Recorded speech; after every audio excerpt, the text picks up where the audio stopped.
ഇന്ന് നമ്മൾ ഊണിനൊരു വെറൈറ്റി രസം ഉണ്ടാ കടയിൽ കൊടുത്തത്. കുറേ വെറൈറ്റി രസങ്ങൾ ഞാൻ യൂട്യൂബിൽ ഇട്ടിട്ടുണ്ട്. മാങ്ങ രസം, തേങ്ങ രസം, പപ്പട രസം, പിന്നെ കുറേ രസങ്ങൾ കേട്ടാ.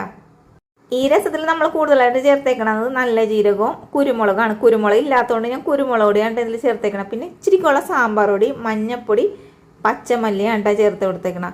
ഇതെല്ലാം കൂടി നന്നായിട്ട് പൊടിച്ചെടുത്തിട്ടുണ്ട്. അതിലേക്ക് വെളുത്തുള്ളിയും അതേപോലെ ചുമന്നുള്ളിയും ഒരു കഷ്ണം ഇഞ്ചിയും കൂടി ചേർത്ത് കൊടുത്തിട്ട് ചതച്ചെടുത്തിട്ട് വരാം കേട്ടോ. ഇനി ഒരു പാൻ വെച്ച് കൊടുത്തിട്ട് പാനിലൊന്നും താളിക്കേണ്ട ആവശ്യമില്ല. രസം ഏത് പാത്രത്തിലാണ് വെക്കണം അതിൽ താളിച്ചിട്ട് രസം ഉണ്ടാക്കാം. പക്ഷേ നമ്മൾ സ്റ്റീൽ പാത്രത്തിലായതുകൊണ്ട് അടിക്ക് പിടിക്കുമെന്ന് വിചാരിച്ചിട്ടാണ് ഞാൻ പാനിൽ താളിക്കണേ കേട്ടോ.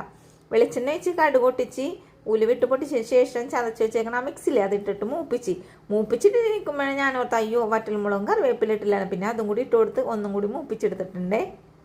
മിക്സിയിൽ ജാറിൽ 2 തക്കാളി ഇട്ടൊന്ന് പേസ്റ്റ് രൂപത്തിലാക്കി എടുത്തിട്ടുണ്ട്. ഇനി ആ മൂപ്പിച്ച ആ ഒരു മിക്സിലെ അതൊരു പാത്രത്തിലേക്ക് ഇട്ട് അരച്ച് വെച്ചേക്കണം തക്കാളി പേസ്റ്റ് ഇട്ട് ആവശ്യത്തിനുള്ള വെള്ളം ഞാൻ ഇതിലേക്ക് ഒഴിച്ചു കൊടുക്കുന്നുണ്ട്. പിന്നെ പുളിവെള്ളവും കൂടി ഒഴിച്ചു കൊടുത്തിട്ടുണ്ട്. ഇനി ഒരു പഴുത്ത തക്കാളി കുഞ്ഞായിട്ട് അരിഞ്ഞത് അതും കൂടി ഇട്ട് കൊടുത്ത് കായപ്പൊടി ഇടാൻ നോക്കുമ്പോഴേ ചീറ്റിച്ചിട്ട് കിട്ടണില്ല. പിന്നെ ഞാൻ അതിൻ്റെ മൂടിയൊക്കെ ഒന്ന് വലുതാക്കി കുത്തിപ്പൊട്ടിച്ചിട്ട് അതും കുറച്ച് ഉപ്പും കൂടി ഇട്ട് കൊടുത്തിട്ട് ഇളക്കി കൂട്ടിയിട്ട് നമ്മളത് തിളപ്പിക്കാൻ പോണേണ്. രസത്തിൻ്റെ വീഡിയോ ഞാൻ ഒരുപാട് ഇട്ടിട്ടുണ്ടല്ലോ. അതിൽ ചില ആൾക്കാർ കമൻ്റ് ഇടുന്നുണ്ട് രസം മരുന്നാണ്. ശരിയാണ്, രസം മരുന്നാണ്. ചുമ തൊണ്ടവേദന എന്തുണ്ടെങ്കിലും നമുക്ക് ഈ ഒരു രസം കുടിച്ചാൽ മാറിക്കിട്ടും. പക്ഷെ അത് തിളക്കാൻ പാടില്ല എന്നാണ് മിക്ക ആൾക്കാരും കമൻ്റ് ഇടണം. അപ്പോൾ അത് വരുമ്പോൾ തന്നെ നിർത്തണം. നമ്മൾ പച്ചവെള്ളത്തിലല്ലേ രസം ഉണ്ടാക്കണം. അപ്പോൾ അത് തിളപ്പിക്കാതെ ഉപയോഗിച്ചിട്ടുണ്ടെങ്കിൽ എനിക്കതൊരു തൃപ്തിയായിട്ട് തോന്നില്ല. അതുകൊണ്ടിട്ട് നന്നായിട്ട് വെട്ടിത്തിളപ്പിച്ചിട്ടാണ് ഈ ഒരു രസം ഉപയോഗിക്കണത്.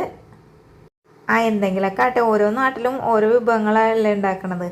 അപ്പോൾ ഇതേ നമ്മുടെ വീഡിയോ ഇഷ്ടപ്പെട്ടാൽ ഉണ്ടാക്കാനും അതേപോലെ ചാനൽ സപ്പോർട്ട് ചെയ്യാനും ലൈക്ക് ചെയ്യാനും ഷെയർ ചെയ്യാനും മറക്കരുത്. Thank you.